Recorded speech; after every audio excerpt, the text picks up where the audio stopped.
I love when people say, science has always thought the Earth was a globe. They've thought that for forever, for a long time. No, they haven't. Listen, in the 1500s, there was a guy named Tycho Brahe, who was an astronomer, famous astronomer, and he was brilliant.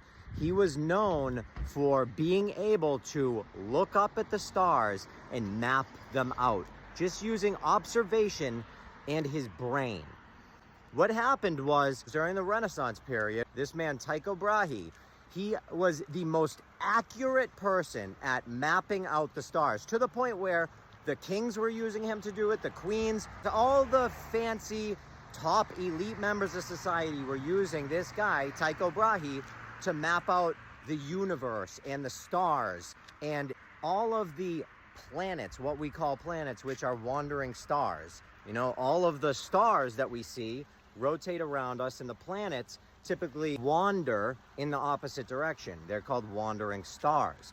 Now, this guy, Tycho Brahe, he used observational science. He actually watched for years, for decades, he watched the stars, and he depicted the stars accurately. Now, Tycho Brahe believed that the Earth was non-moving and stationary, just like it says in the Bible, which it does say in the Bible. And for those of you God believers out there, 1 Chronicles 16:30, tremble before him all the earth, the world is firmly established, and it cannot be moved.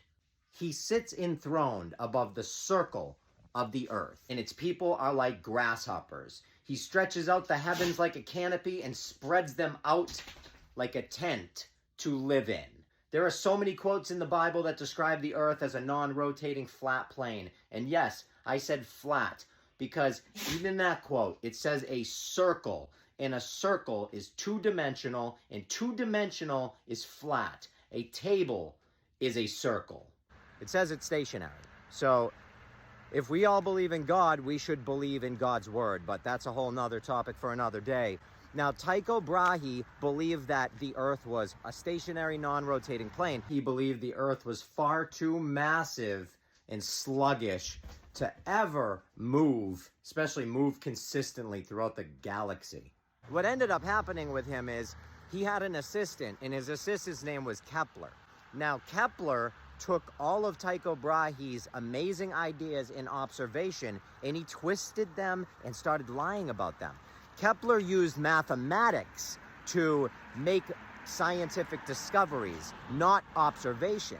And what ended up actually happening was most of the predictions that Kepler was trying to make were wrong.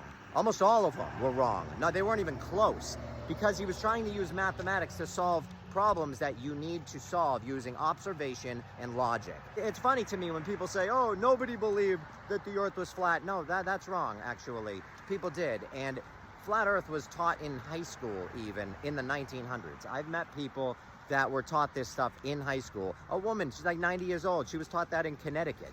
So, not sure you really know what you're talking about.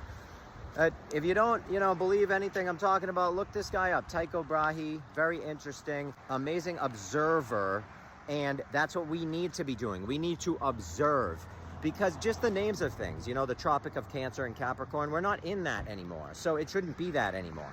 You get what I'm saying? So we're no longer observing anything. We should be observing and then changing our data based on our current observations, and we're not doing that. We're just using old data and bad math to solve problems that you're never going to solve using old data and bad math.